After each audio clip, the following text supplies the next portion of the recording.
So today is probably one of the last days of summer here in Switzerland, and I'm just really excited to be out here to do some recordings today next to this beautiful lake, this small lake behind me. And the goal of this video is to actually do two recordings at the same time and then compare them. So I will do some ambience recordings with the SR3D Binaural Microphone. So make sure that you wear headphones, that you properly hear this recording.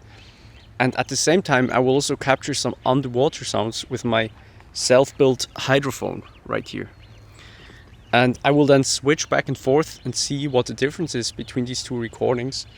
Sometimes there are also some boats passing by on the lake, so I'm also really curious to hear how that sounds like on the hydrophone. So let's set up the mics and let's start recording.